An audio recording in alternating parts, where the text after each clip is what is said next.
கிறிஸ்துவுக்குள் பிரியமான அன்பு சகோதர சகோதரிகளே, தேவனுடைய பெரிதான கிருபையினால் நாம் தொடர்ச்சியாக தியானித்து வரும் 93 நாட்கள் நினைவு கூறுதல் தொடர் தியானத்தில் இன்று 72ஆம் நாள். இன்றைய நம் தியானத்தின் தலைப்பு பஸ்கா மற்றும் பாவ நிவாரண நாள் இவற்றிற்கிடையே உள்ள கால இடைவெளியின் தெய்வீக நோக்கம். அன்பான சகோதர சகோதரிகளே, வேதாகமத்தில் யூதர்களுக்கு கொடுக்கப்பட்ட 2 மிக முக்கியமான பண்டிகைகள் உண்டு. ஒன்று பஸ்கா, மற்றொன்று பாவ நிவாரண நாள். பஸ்கா நீசான் மாதம் 14ஆம் தேதி மாலையிலும், பாவ நிவாரண நாள் திஸ்ரி மாதம் 10ஆம் தேதியிலும் அனுசரிக்கப்படுகிறது. இந்த இரண்டுக்கும் இடையே 6 மாத கால இடைவெளி உண்டு.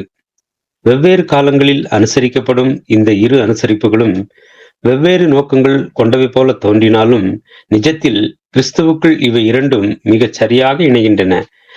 நாம் ஆசரிக்கிற நினைவு கூறுதல் பழைய ஏற்பாட்டு பஸ்கா மற்றும் பாவ நிவாரண நாள் ஆகியவைக்கு இடையிலான காலப்பகுதியின் நிஜத்தை நமக்கு தெளிவாக வெளிப்படுத்துகிறது.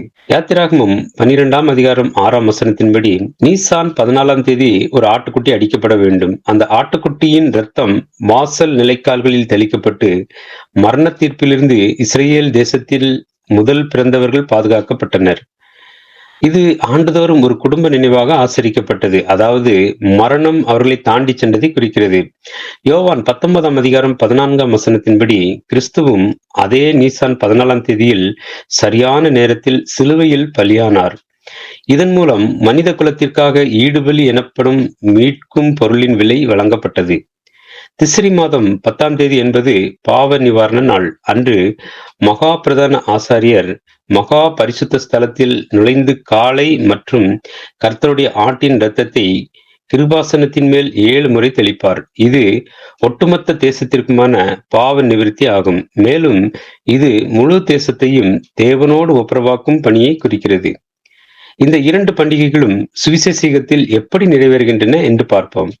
பஸ்கா, இது கிறிஸ்து சிலுவையில் அறையப்பட்டதை குறிக்கிறது. மீட்கும் பொருளின் விலை செலுத்தப்பட்டது. பின்பு நமது மகா பிரதான ஆசாரியராகிய கர்த்தர் இயேசு உயிர்த்தெழுந்து பரலோகத்திற்கு ஏறி மீட்கும் பொருளின் பலியின் விலையை தேவனுடைய நீதியின் கரங்களில் சேமிப்பாக வைத்த பிறகு 50ஆம் நாள் பெந்தேகோஸ்தே அன்று பரிசுத்த ஆவி கர்த்தருடைய ஆடாகிய சீசர்கள் மீது பொழியப்பட்டது. நாம் ஆசரிக்கும் நினைவு கூறுதல் ஆசரிப்பு இந்த சுவிசேஷ யுகத்தில் பாவ நிவாரண நாளின் பலிகள் தொடர்ந்து நடப்பதை காட்டுகிறது. பழைய ஏற்பாட்டு பஸ்காவுக்கு பின் 6 மாத இடைவெளி என்பது நீண்ட கால அளவு கொண்ட இந்த முழு சுவிசேஷ யுகத்தையும் அதில் மகா பிரதான ஆசாரியராகிய கர்த்தர் இயேசு சபையாகிய கர்த்தருடைய ஆட்டை பலி செலுத்துவதை நமக்கு சித்தரிக்கிறது. பழைய ஏற்பாட்டு பஸ்காவின் நிஜமான பஸ்காவாகிய கிறிஸ்து தனது பலியின் புண்ணியத்தை வழங்கியதும், பாவ நிவாரண நாள் அந்த பலியின் புண்ணியம் முழு உலகிற்கும் பயன்படுத்தப்படுவதையும் காட்டுகிறது. நிஜத்தில் பஸ்காவாகிய கிறிஸ்து பாவமற்ற இரத்தத்தை சிந்தினார்.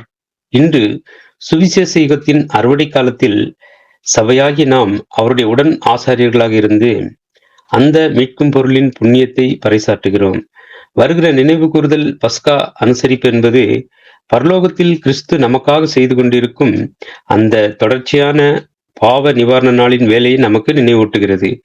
பஸ்காவாகிய கிறிஸ்துவின் புண்ணியமே பாவ நிவாரண நாளின் பயன்பாட்டை சாத்தியமாக்கியது எனவும், இந்த சுவிசேஷமே ஒரு பெரிய பாவ நிவாரண நாளாக இருக்கிறது எனவும், இதில் பாவங்கள் அறிக்கையிடப்பட்டு தேவனுடைய கிருபை மனுக்குலத்தின் மேல் தூவப்படுகிறது எனவும் நாம் பங்கு பெறும் பாத்திரம் உண்மையை அறிவிக்கிறது.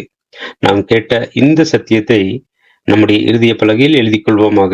தேவ கிருபையும் இரக்கமும் தொடர்ந்து ஒவ்வொரு நாளும் நம்மை வழிநடத்துவதாக. அன்பு சகோதர சகோதரிகளே, நமது 93 நாட்கள் தொடர் தியானத்தில் நாளைய நமது தியானத்தின் தலைப்பு நினைவு கூறுதலில் பங்கெடுப்பவர்களின் எண்ணிக்கை.